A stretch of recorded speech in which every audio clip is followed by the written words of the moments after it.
Hello बच्चों, कैसे हैं आप लोग? बेटा मैं उम्मीद करता हूँ कि आप लोग बहुत बढ़िया हो गए, अपनी पढ़ाई लिखाई आप लोग बहुत ही मस्त और झकास तरीके से कर रहे होगे। तो जैसा कि पता है कि हम लोग का चैप्टर क्या चल रहा था, अर्थमेटिक प्रोग्रेशन अर्थात समांतर से टॉपिक हम लोग का यहाँ पर चल रहा था। तो हम लोग इससे पहले सिचुएशन वाले क्वेश्चन को सॉल्व किए थे, जो आपके एग्जाम के पॉइंट ऑफ व्यू से इंपॉर्टेंट थे या आ सकते हैं। हमने उनको यहाँ पर सॉल्व किया था। हमारा नेक्स्ट टाइप वाला क्वेश्चन क्या है, कह रहा right first 4 term of AP, मतलब एपी के हमको 4 टर्म निकालने हैं।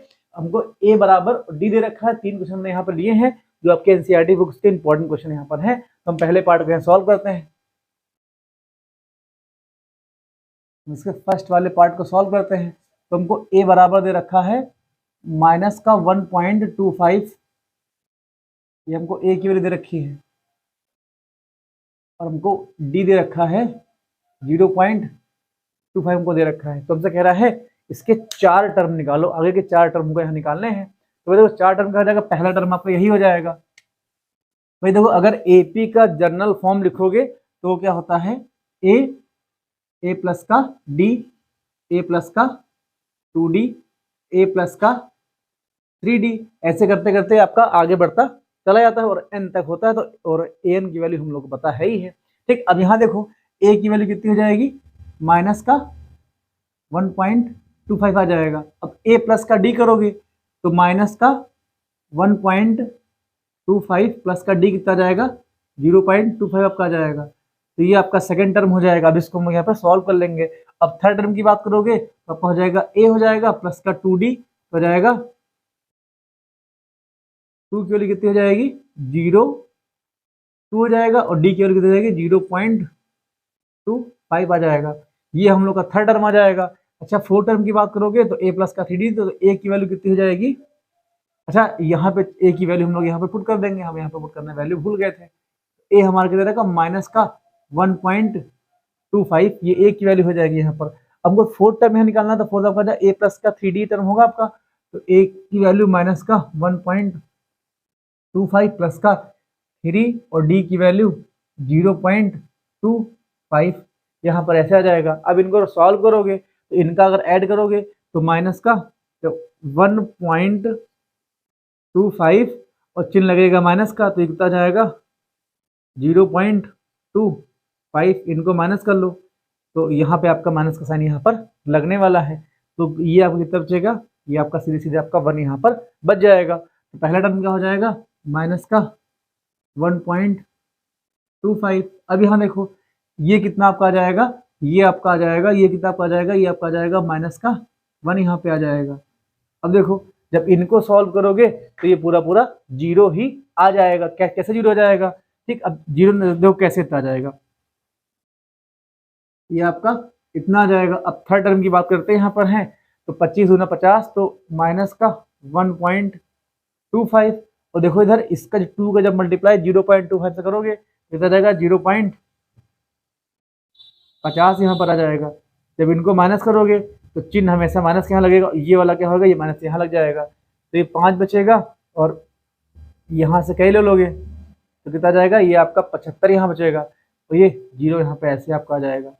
तो माइनस का ये कितना जाएगा, माइनस का 0.75, ये हम लोग का थर्ड टर्म मिल जाएगा। अगर फोर्थ टर्म की देखो, अब ध्यान देना यहाँ पे सब में माइनस का कितना हो रहा है, 0.5 सब में यहाँ पर क्या हो जाएगा, बार बार ऐड हो रहा है, ठीक है। फिर अब देखो इसके बाद हम लोग का, इसके बाद क्या आ जाएगा, इसको करोगे तो ये वाला पार्ट अगर सॉल्व करोगे तो माइनस का 1.25 और प्लस, अब यहाँ तुम्हारा कितना आ जाएगा, तो इसको करोगे तो 15 ये 25 75 आपका आ जाएगा। तो ये कितना बचेगा, माइनस का 0.75, ये आपका प्लस में आ जाएगा। अब इनको सॉल्व करोगे तो माइनस का 1.25 और 0.75 ये प्लस का है, तो चिन्ह लगेगा माइनस का। जब इनको सॉल्व करोगे तो यहाँ पर 0 आ जाएगा, और यहाँ से कैसे लोगे, 12 में से 7 जाएगा तो आपका 5 बचेगा, ये आपका 0 आ जाएगा। तो माइनस कितना जाएगा, माइनस का 0.50, ये क्या आ जाएगा, एपी के 4 टर्म आ जाएगा। तो इसको हम लोग A1 यहाँ लिखेंगे, ये आपका A2 आ जाएगा, ये आपका A3 आ जाएगा, ये आपका A4 यहाँ पर आ जाएगा। तो ऐसे में इसके 4 टर्म क्या, जितने चाहे उतने टर्म यहाँ पर निकाल सकते हैं। अच्छा, इसको निकालने का एक तरीका और भी था। तरीका क्या था, ठीक है, एक तरीका ये तो मान लो आपका इनसे हमने इनसे निकाल लिया, लेकिन जब आप सीख जाओगे ना तो आप ऐसे नहीं निकालोगे। मुझे पूरा विश्वास है भाई। an का फॉर्मूला क्या होता है, an आपका होता है ए प्लस का एन माइनस का 1 ये आपका डी होता है। ठीक, हमसे ए एन की वैल्यू पूछी गई है, तो हमको देखो हमको ए यहाँ दे रखा है, ए की वैल्यू हमको दे रखी है माइनस का 1.25 और डी हमको दे रखा है 0.25 हमको डी दे रखा है। तो हमसे देखो A1 वाला तो सेम आपका ए वाला हो जाएगा, हमको A2 टर्म निकालना है, A2 मतलब n की वैल्यू यहाँ पे 2 आ जाएगी। ठीक, तो n की वैल्यू n बराबर कितना रखा जाएगा, n बराबर 2 हमको सेकंड टर्म यहाँ पर फाइंड करना है। ठीक, अगर सेकंड टाइम हमको अभी से हम आपका यही पूरा आएगा। ठीक, कैसा आएगा यहाँ देखो सर, अब देखो a की वैल्यू कितनी हो जाएगी, a की वैल्यू माइनस का 1.25 आ जाएगा।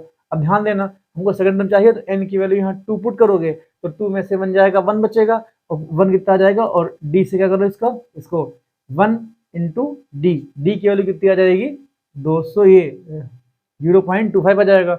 इनको सॉल्व करोगे तो आपका माइनस का 1 ही आएगा। तो आप A2 A3 इस वाले फॉर्मूले से भी निकाल सकते हो, तो जैसा आपको सुटेबल लगे, लेकिन एग्जाम में फॉर्मूले से ही निकालना, इसका प्रयोग मत करना। ठीक है, तो बाकी मैंने कर दिया, अभी तो शुरुआत हुई है ना, अभी तो पहली मंजिल है, आगे आगे देखते होता है क्या। ठीक, तो ये आपको फर्स्ट पार्ट समझ में यहाँ पर आ गया होगा। अपने हम सेकेंड पार्ट की ओर चलते हैं। अच्छा, इस वाले सेकेंड पार्ट को हम लोग फॉर्मूले से यहाँ पर निकालने का प्रयास करेंगे। ठीक है, तो हमको देखो सेकंड पार्ट, हमको यहाँ पर सेकंड आंसर की बात करते हैं। यहाँ पर है तो हमको a बराबर क्या दे रखा है, माइनस का 1 दे रखा है, d की वैल्यू हमको 1/2 दे रखी है।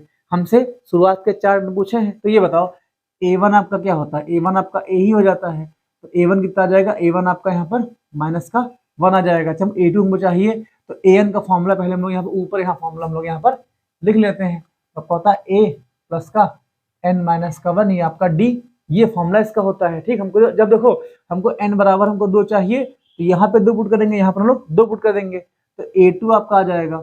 a2 हमें यहाँ पर मालूम करना है। अच्छा, a की वैल्यू माइनस का 1 दे रखी है, ठीक है, प्लस n माइनस 1, तो n की वैल्यू 2 और 1, और d की वैल्यू हमको 1/2 दे रखा है। तो a2 कितना आपका आ जाएगा, a2 आपका ये माइनस होने से रहेगा। अब देखो 2 में से बन जाएगा 1 बचेगा। ठीक, तो प्लस का 1/2 आ जाएगा। इसको सॉल्व करोगे तो ये कितना आ जाएगा, ये आपका माइनस का 1/2 आ जाएगा। तो ये हमको a2 यहाँ मिल जाएगा, a2 की वैल्यू कितनी मिल जाएगी, माइनस का 1/2 मिल जाएगी। अब खुद सोचो, अगर -1 में से अगर इसको ऐड करोगे तो माइनस का 1/2 ही तो आएगा ना। अब देखो हमको a3 चाहिए, अगर हमको, तो a3 में अब n की वैल्यू कितनी पुट करी जाएगी, यहाँ पर 3 पुट करी जाएगी।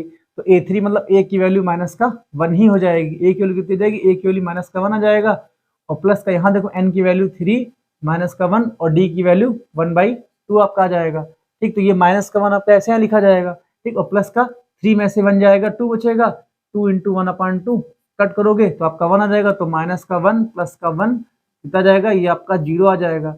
ये आपका a3 की वैल्यू कितनी आ जाएगी बेटा, 0 आ जाएगी। अब ध्यान देना, ध्यान से सुनो इधर। ठीक, ये बताओ -1 में जब हाफ ऐड करोगे तो आपका माइनस का 1/2 आ जाएगा।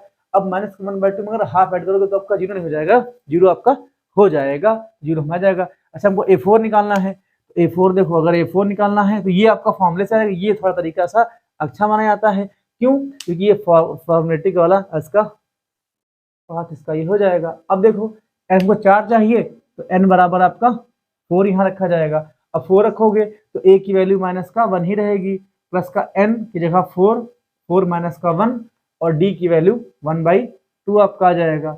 अब देखो ये माइनस का 1 ऐसे रहेगा, प्लस का 4 में से ही जाएगा 3, तो 3/2 आ जाएगा। इसको सॉल्व करोगे तो कितना आ जाएगा, करोगे तो ये आपका 1/2 यहाँ पर आ जाएगा। तो a4 कितना मिल जाएगा हम लोग को, a4 हमको 1/2 मिल जाएगा। तो देखो अगर सेकंड वाले के अगर 4 टर्म निकालोगे तो पहला क्या आ जाएगा, -1 आ जाएगा, a1 a2 आपका माइनस का 1/2 आ जाएगा, a3 आपका 0 आ जाएगा, और a4 आपका 1/2 आ जाएगा। तो ये सेकंड पार्ट आपको समझ में आ गया होगा, मैं उम्मीद करता हूँ। आप लोग चाहो तो एक्सटेंडेड फॉर्म से निकाल सकते हो, या चाहो तो फॉर्मूले से निकाल सकते हो। फॉर्मूले वाला प्रयास करना, फॉर्मूले वाला शॉर्ट भी होगा, और जो कॉपी चेक करेगा उसकी आंखों को अच्छा भी लगेगा। तो हम लोग क्या करते हैं, थर्ड वाले पार्ट के बच्चे यहाँ पर पहुँचते हैं। थर्ड पार्ट कह रहा है, अगर a2 आपका दे रखा हो -2 और d आपका दे रखा हो 0, तो अब खुद सोचो क्या ये AP बनेगी? हाँ, जरूर बनेगी। क्यों? क्योंकि AP की शर्त तो यही होती है ना कि कॉन्जुगेटिव टर्म के कॉमन डिफरेंस सेम आना चाहिए। देखो इधर, तो हमको a1 की वैल्यू कितनी हो जाएगी भाई, an वाला फॉर्मूला हम लोग यहाँ पर लिख देंगे, तो होता है a प्लस का n माइनस का 1, ये आपका d आ जाएगा। तो a1 आपका a के बराबर होता है, तो ये आपका माइनस का 2 आ जाएगा। अच्छा A2 चाहिए तो n बराबर 2 पुट करोगे, जब n बराबर 2 पुट करोगे तो A आपका ऐसा रहेगा। अच्छा D आपका 0 है, D आपका अगर 0 है तो हमेशा D वाला पार्ट आपका 0 है, तो सब में D आपका 0 रहेगा, तो ध्यान देना, तो A2 भी आपका माइनस का बना जाएगा, ठीक। और A3 करोगे तो D वाला पार्ट 0 रहेगा, तो n-1 भी आपका 0 पूरा पूरा हो जाएगा, तो आपका ये माइनस का 2 आ जाएगा। अच्छा A4 भी क्या आ जाएगा, A4 की वैल्यू भी माइनस का 2 आ जाएगी। अब ध्यान देना, ये एक ऐसी AP है इसके सभी टर्म यहाँ पे इक्वल हो जाएंगे। तो सर क्या AP होगी, हमने कहा है हाँ बिल्कुल AP होगी। ये बताओ क्या किन्हीं दो टर्म का डिफरेंस 0 नहीं आ सकता है क्या? किन्हीं दो पेयर ऑफ कॉन्जुगेटिव टर्म का डिफरेंस 0 आ सकता है ना, आ सकता है। तो क्या हो जाएगा, ये आपका AP में होगा। तो ये एक ऐसी AP होगी जो आपको देखने में अच्छी नहीं लगेगी, लेकिन ये AP होगी। ये माइनस का 2 माइनस का 2 माइनस का 2 माइनस का 2, ये ऐसे AP होगी। अब ये अगर ये वाला क्वेश्चन अगर आ जाए तो बहुत लोग बोर्ड में इसको टिक टाप के कर देंगे, अरे ये तो AP है ही नहीं। AP जरूरी नहीं कि AP में क्रम आपका नंबर मतलब बढ़ते ही जाए, सेम हो सकते हैं या कम हो सकते हैं ना। तो दोस्तों मैं उम्मीद करता हूँ कि ये वाला पार्ट ये सारे क्वेश्चन आपको समझ में आए होंगे। तो दोस्तों मिलते हैं अपने हम नेक्स्ट वीडियो पर, नेक्स्ट टाइप के क्वेश्चन की बात करेंगे। तब तक के लिए टेक केयर दोस्तों, जय हिंद।